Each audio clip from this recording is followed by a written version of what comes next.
Assalamualaikum warahmatullahi wabarakatuh. Di sini saya akan mempresentasikan hasil proyek UAS di mata kuliah Analisis Desain dan Perangkat Lunak. Sebelumnya, kenalkan nama saya Yusuf Yudi Ramadhani dengan NIM 240909105 dari kelas 2C. Di sini saya mengambil judul tema Sistem Peminjaman Buku Perpustakaan Sekolah. Jadi, sistem peminjaman buku perpustakaan sekolah adalah sebuah web atau platform digital yang dirancang untuk mengelola dan mengotomisasi proses peminjaman dan pengembalian buku di perpustakaan sekolah. Sistem ini bertujuan untuk meningkatkan efisiensi operasional perpustakaan dan memberikan kemudahan akses bagi siswa, guru, dan staf sekolah. Tujuan dari sistem ini adalah yang pertama, mempermudah proses pencatatan, peminjaman, dan pembelian buku. Yang kedua, untuk mengurangi kesalahan pencatatan secara manual. Yang ketiga, menyediakan data real-time mengenai ketersediaan buku. Yang keempat, meningkatkan efisiensi pengelolaan koleksi perpustakaan. Kita lanjut. Identifikasi aktor dan use case. Untuk identifikasi aktor dan use case, yang pertama ada login. Untuk keterangannya adalah proses masuk ke sistem dengan akun masing-masing untuk pengguna, siswa, dan admin. Yang kedua ada lihat dashboard dengan keterangan menampilkan tampilan utama berisi ringkasan informasi, misal buku terbaru, status pinjaman. Untuk penggunanya adalah siswa dan admin. Yang ketiga adalah mencari buku dengan keterangan siswa dapat mencari buku berdasarkan judul, pengarang, atau kategori. Untuk penggunanya adalah siswa. Yang keempat ada peminjaman buku, di mana keterangan siswa memilih dan melakukan proses peminjaman buku. Untuk penggunanya siswa. Yang kelima ada cetak bukti peminjaman dengan keterangan siswa dapat mencetak bukti peminjaman sebagai arsip atau bukti fiksit. Untuk pengguna adalah siswa. Yang keenam ada input data buku. Untuk keterangannya adalah admin menambahkan atau memperbarui data koleksi buku perpustakaan sekolah. Untuk penggunanya admin. Yang ketujuh ada input data siswa. Admin memasukkan atau memperbarui data anggota atau siswa ke dalam sistem. Untuk penggunanya admin. Yang kedelapan ada input data peminjaman. Untuk keterangannya, admin mencatat data peminjaman manual ke dalam sistem jika dilakukan offline. Untuk penggunanya admin. Yang kesembilan, input data pengembalian dengan keterangan admin mencatat proses pengembalian buku dan menghitung denda jika ada. Pengguna admin. Yang ke-10, cetak bukti pengembalian. Untuk keterangannya, admin mencatat proses pengembalian buku dan menghitung denda jika ada. Untuk penggunanya admin. Selanjutnya, apa sih itu use case? Jadi, use case ini adalah pemodelan untuk mendeskripsikan perilaku atau behavior sistem yang akan dibuat. Diagram use case menggambarkan sebuah interaksi satu atau lebih aktor dengan sistem. Use case diagram digunakan untuk mengetahui kegunaan apa saja yang ada di dalam sebuah sistem dan siapa saja yang akan menggunakan fungsi-fungsi tersebut. Untuk gambar use case-nya seperti ini, ada di sebelah kiri saya. Dan untuk penjelasan aktornya yang pertama adalah siswa melakukan ke sistem, terus siswa bisa melihat tampilan dashboard, status buku yang dipinjam, dan history. Juga siswa bisa mencari buku yang tersedia. Juga siswa dapat meminjam buku secara langsung melalui sistem, dan juga siswa dapat mencetak buku peminjaman sebagai arsip atau bukti pinjam. Untuk admin bisa melakukan login dan akses ke dashboard admin. Admin juga bisa menginput data buku baru atau edit koleksi. Admin juga dapat menginput data siswa baru sebagai anggota perpustakaan. Admin juga dapat mencatat peminjaman jika peminjaman dilakukan secara manual. Admin juga dapat mencatat pengembalian buku dan menghitung denda. Admin juga dapat mencetak bukti pengembalian untuk disimpan atau diberikan ke siswa. Selanjutnya, activity diagram. Jadi, apa sih itu activity diagram?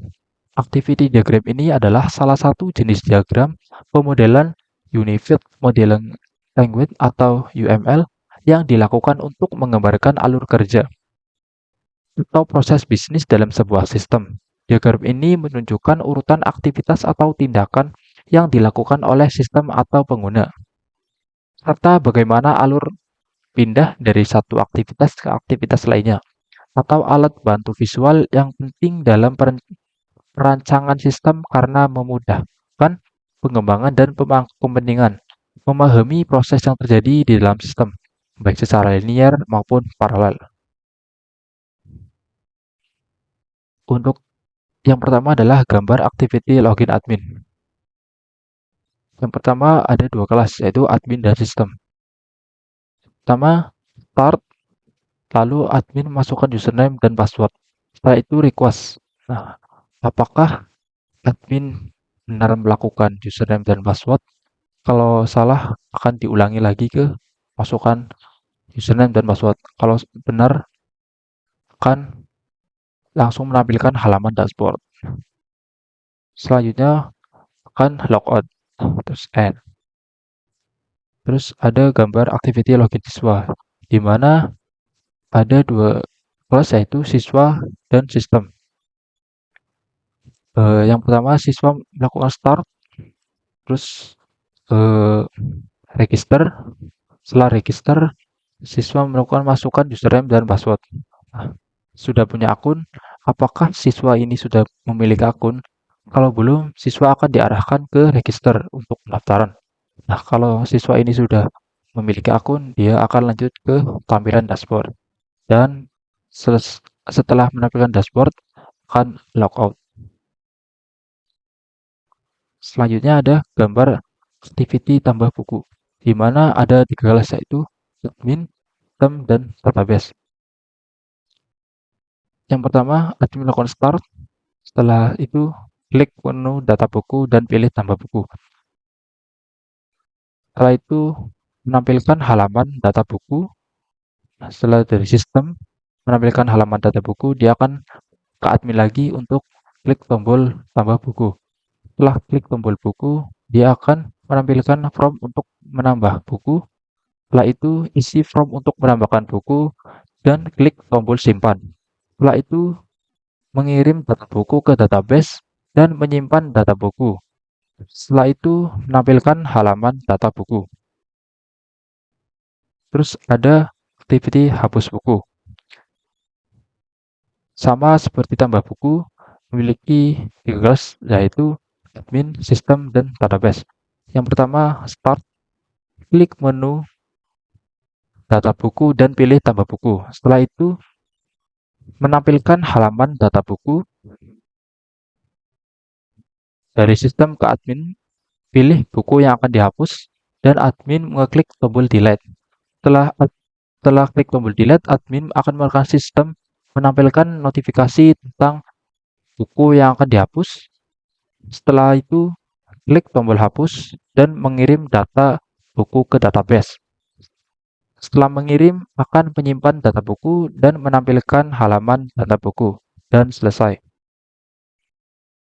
Selanjutnya ada sequence diagram. Apa itu sequence diagram?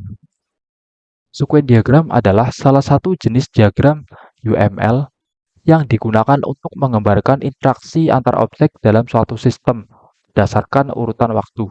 Diagram ini memperlihatkan bagaimana objek saling berkomunikasi dengan mengirimkan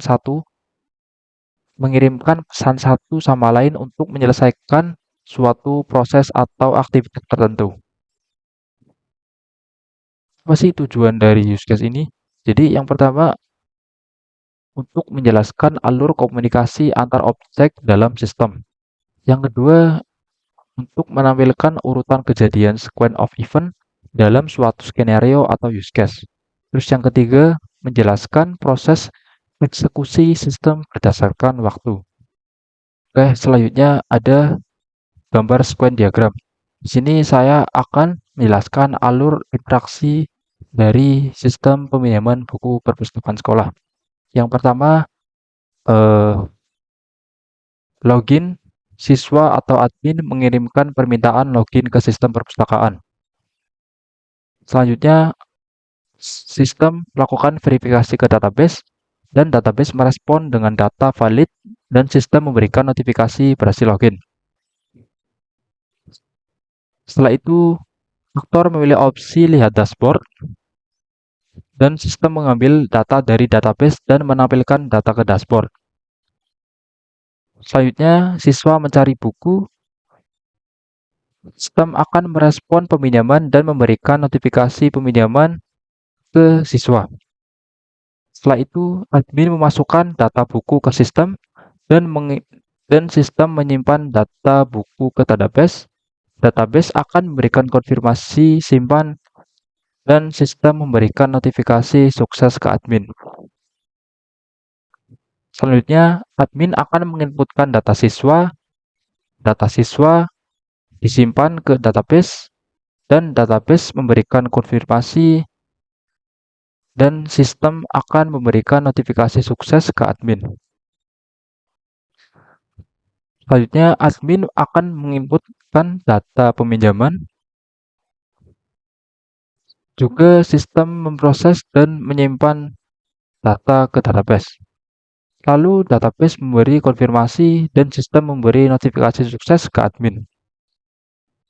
Selanjutnya, admin akan menginputkan data pengembalian buku dan sistem memproses pengembalian dan menyimpan ke database, dan dari database akan memberi konfirmasi dan sistem memberi notifikasi sukses ke admin. Setelah itu, admin akan memilih untuk mencetak data pengembalian dan sistem melakukan generate laporan lalu membuat file dokumen PDF. Sistem akan mengirimkan hasil cetak ke admin dan proses serupa seperti di atas, hanya saja untuk laporan peminjaman. Oke, selanjutnya ada kelas diagram. Apa sih itu kelas diagram? Jadi kelas diagram ini adalah salah satu jenis diagram dalam pemodelan UML yang dilakukan untuk memvisualisasikan struktur statis dari sistem. Diagram ini menunjukkan kelas-kelas dalam sistem, atribut dari kelas, metode, fungsi atau operasi yang dimiliki kelas, serta hubungan antar kelas seperti asosiasi, generalisasi, dan agresiasi. Nah, ini adalah gambar dari kelas diagram sistem peminjaman buku perpustakaan sekolah. Memiliki 4 kelas. Yang pertama ada anggota, peminjaman, pustakawan, dan buku. Di mana dalam anggota ini ada ID anggota dengan tipe string, terus nama dengan tipe string, kelas dengan tipe string, dan niche dengan tipe integer. Terus ada list riwayat pinjaman. Setelah itu ada tambah peminjaman dan lihat riwayat. Nah, untuk peminjaman di dalamnya ada ID peminjaman dengan type string. Terus ada tanggal pinjam dengan type date. Terus tanggal kembali dengan type date. Terus batas kembalian dengan type date. Denda dengan type integer. Anggota dengan type integer. Terus ada list buku dengan tipe string. Terus ada hitung denda dan konfirmasi pengembalian. Untuk pustakawan atau admin, yang pertama ada ID pustakawan dengan tipe string, terus nama dengan tipe string, terus ada verifikasi anggota, catat pinjaman, catat pengembalian, dan catat laporan. Untuk buku, di dalamnya ada ID buku dengan tipe string, judul dengan tipe string, pengarang dengan tipe string, penerbit dengan type string, tahun terbit dengan tipe integer, ada anggota dengan tipe string, dan status ketersediaan dengan tipe boolean. Terus ada hitung denda, dan konfirmasi pembelian. Untuk selanjutnya ada desain interface. Untuk desain interface yang pertama ada halaman login, yang kedua ada halaman register, ada halaman dashboard, ada halaman buku, terus ada halaman peminjaman, terus ada halaman buku, halaman tambah buku. Nah, terus ada halaman daftar riwayat peminjaman, terus ada halaman pengembalian. Nah, untuk kesimpulan dari sistem peminjaman buku perpustakaan ini adalah berdasarkan analisis yang telah dilakukan, sistem peminjaman buku perpustakaan sekolah yang terkomputerisasi merupakan kebutuhan yang mendesak untuk meningkatkan efisiensi dan aktivitas pengelolaan perpustakaan. Sistem manual yang saat ini masih banyak digunakan memiliki berbagai keterbatasan yang dapat menghambat optimalisasi pemanfaatan koleksi perpustakaan. Sistem peminjaman buku yang ideal harus mampu mengintegrasikan semua aspek pengelolaan perpustakaan, mulai dari manajemen koleksi, anggota, transaksi peminjaman, hingga laporan. Kebutuhan fungsional yang komprehensif, interface, dan user-friendly, dan infrastruktur yang mendukung menjadi faktor kunci keberhasilan implementasi sistem. Implementasi sistem terkomputerisasi akan memberi manfaat signifikan seperti peningkatan akurasi data, efisiensi operasional, kemudahan monitoring, dan pelaporan yang lebih baik. Hal ini pada akhirnya akan meningkatkan kualitas layanan perpustakaan dan mendorong minat baca komunitas sekolah. Mungkin itu saja presentasi dari saya, kurang lebihnya mohon maaf. Bila ada salah kata, wassalamualaikum warahmatullahi wabarakatuh.